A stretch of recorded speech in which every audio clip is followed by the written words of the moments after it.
It's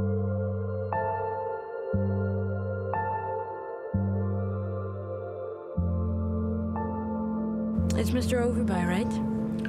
Yes, it's Overby. You stressed the Y. Overby. I'm a Aya, by the way. Aya. Hi, I'm Michal. And I'm Oded. We co-directed Aya. It's a story about a woman played by the remarkable actress Sarah Adler, who goes to the airport to pick someone up, but ends up collecting a complete stranger instead.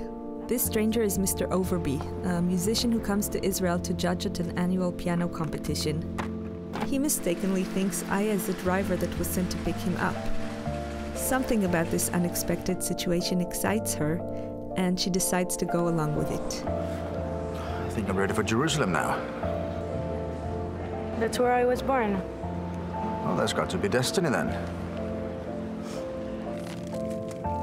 Mr. Overby is played by the exceptional Danish star Ulrik Thomsen, who is one of Europe's most sought-after actors and who also stars in the 2011 Foreign Film Oscar winner In a Better World. Ulrik acts in Hollywood nowadays, so it was basically a miracle when he said he liked our script and wanted to do it. And so we found ourselves flying to Denmark together with Sarah for intense rehearsals. There's something I have to tell you. Can you ask me questions and I'll tell you? What do you mean, ask your questions? Just ask. When we came back for shooting in Israel, Ulrich was quite distant on the set, both with us and with Sarah. We were a bit worried because in later scenes he was supposed to open up to her and we weren't sure it would even happen. Third camera? To our great relief, on the day we shot the scene where his character is supposed to let his guard down, Ulrich was totally a different person, even on the set, as if he'd gone through some kind of transformation. He and Sarah were joking around and all of our fears disappeared. Mercy, mercy me. When she opens the door, the light was... Okay.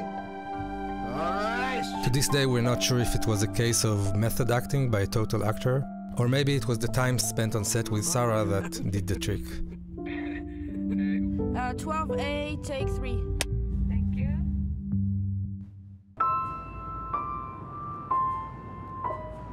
For this scene, which presents an intimate moment between the characters, we found out that we had to make a slightly unusual casting choice. We needed hands that would complement the scene's sensual mood.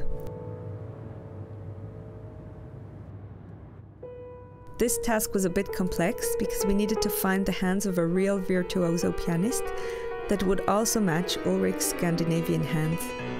We found ourselves holding many auditions for hands until we eventually found the right pianist.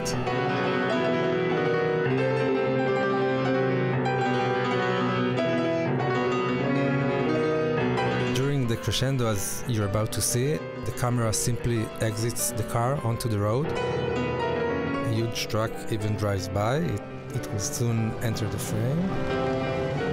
There it is. This shot, as well as all of the indoor car scenes, was filmed in a soundstage.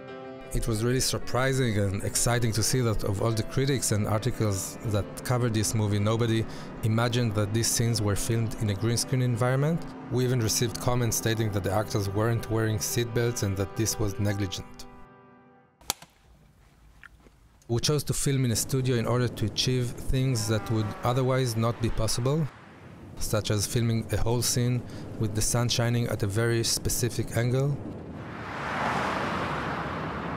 In another scene that lasts 9 minutes, we wanted to achieve a unique, seamless transition from daytime to nighttime, in a way that would be unnoticed by the viewers.